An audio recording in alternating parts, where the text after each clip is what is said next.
Okay, another problem. John Smith is the production manager of Elmo's Glue Company. You can only produce one of two solutions. Solution A is a space-age bonding formula that has a 15% probability of success. The success will get you a profit of $1 million and an 85% chance of just making $200,000. Or just kind of selling the old glue that you've always sold, making it a little bit better, and you have a 100% chance of making $310,000. John gets 20% of his department's profits. That's his bonus.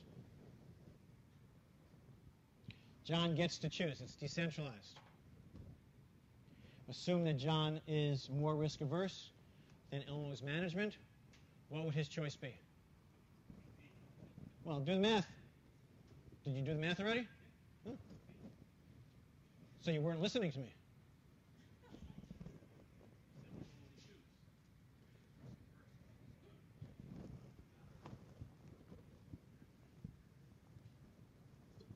Everyone else do the math. Catch up.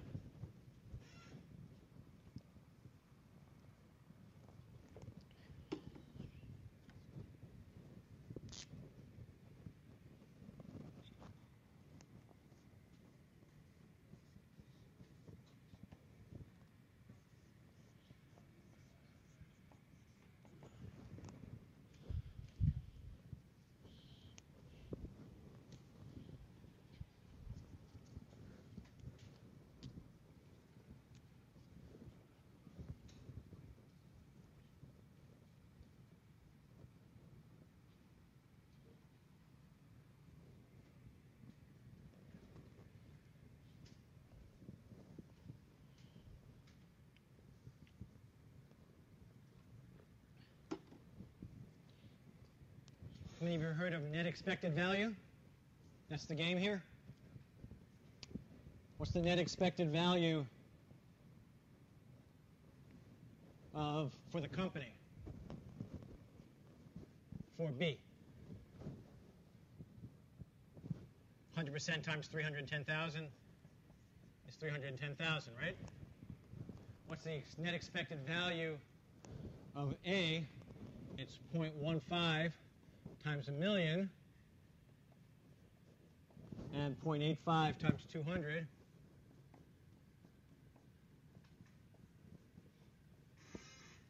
Anybody do that math? 320,000.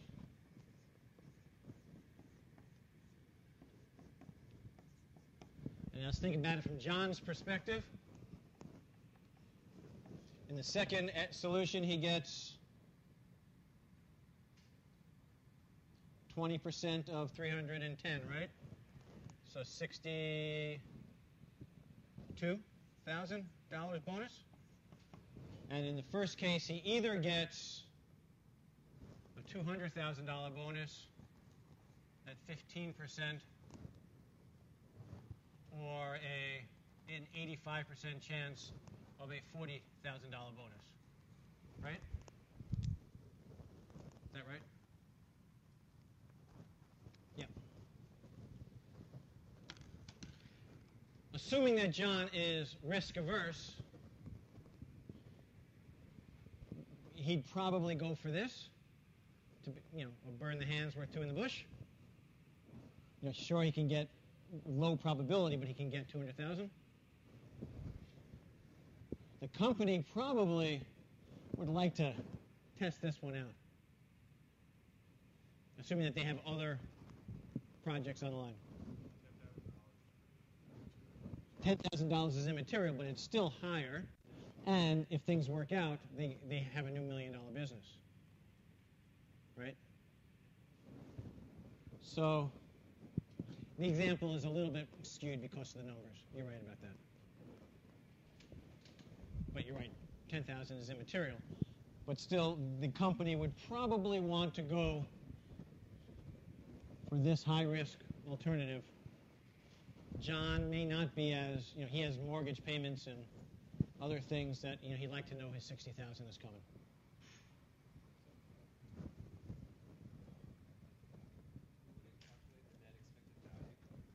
You can. How many of you remember, this is directly your question, how many of you remember a game show called Deal or No Deal? It's exactly this, right? If in Deal or No Deal, as an individual, let's say there were 3 suitcases left, and you're the individual, and the 3 suitcases have $1 million,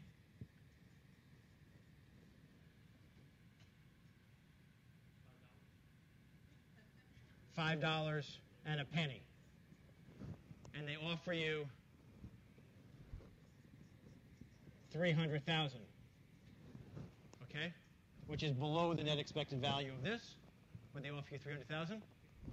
Compare that to a situation as an individual where you have 200,000, 300,000, or the numbers need to add up. It has to add up to $1 million. 250,000, 350,000, or 400,000, and they offer you 300,000. Okay? So the numbers add up here. They'd have just about the exact same net expected value. But as an individual who's risk averse, you'd be more likely to go for the 400,000 here, right? Because you have 2/3 of a chance to improve upon your 300,000 as an individual. As an individual, you'd probably grab the 300,000 here because you have 2/3 of a chance of being really unhappy, right? When you have a portfolio of risk, which is what the show has in Deal or No Deal, then you take the risk. When you're the individual dealing with this or this, you act differently. Does that make sense?